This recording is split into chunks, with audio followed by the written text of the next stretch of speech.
Chapter 21. Dolly came out of her room to the tea of the grown-up people. Stepan Arkadyevitch did not come out. He must have left his wife's room by the other door.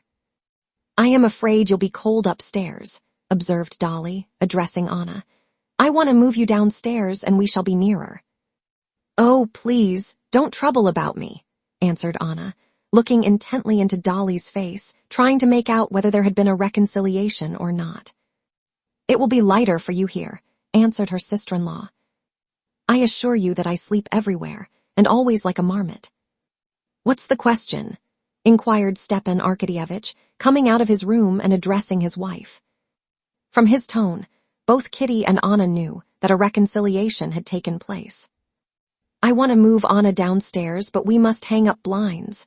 No one knows how to do it. I must see to it myself," answered Dolly, addressing him.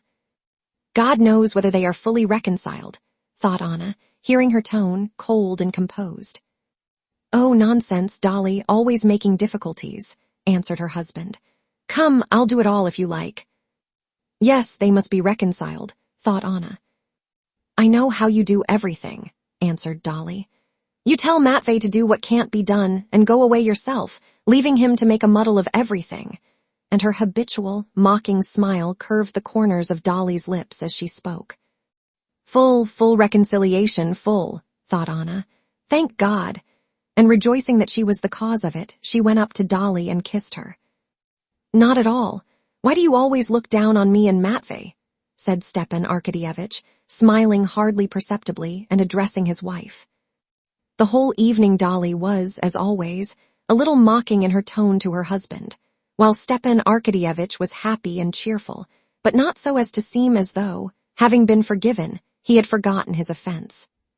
At 9:30 a particularly joyful and pleasant family conversation over the tea table at the Oblonskys' was broken up by an apparently simple incident. But this simple incident for some reason struck everyone as strange. Talking about common acquaintances in Petersburg, Anna got up quickly. "She is in my album," she said. "And by the way, I'll show you my Seryaja," she added, with a mother's smile of pride. Towards 10:00, when she usually said good night to her son, and often before going to a ball put him to bed herself, she felt depressed at being so far from him, and whatever she was talking about, she kept coming back in thought to her curly-headed Seryaja. She longed to look at his photograph and talk of him. Seizing the first pretext, she got up, and with her light, resolute step went for her album. The stairs up to her room came out on the landing of the great warm main staircase. Just as she was leaving the drawing room, a ring was heard in the hall. "Who can that be?" said Dolly. "It's early for me to be fetched, and for anyone else it's late," observed Kitty.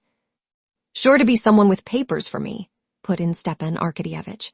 When Anna was passing the top of the staircase, a servant was running up to announce the visitor, while the visitor himself was standing under a lamp.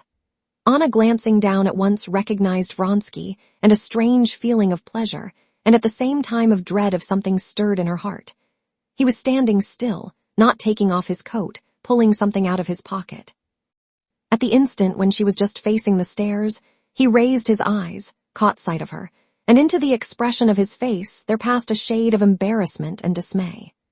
With a slight inclination of her head she passed, hearing behind her Stepan Arkadyevitch's loud voice calling him to come up, and the quiet, soft, and composed voice of Vronsky refusing.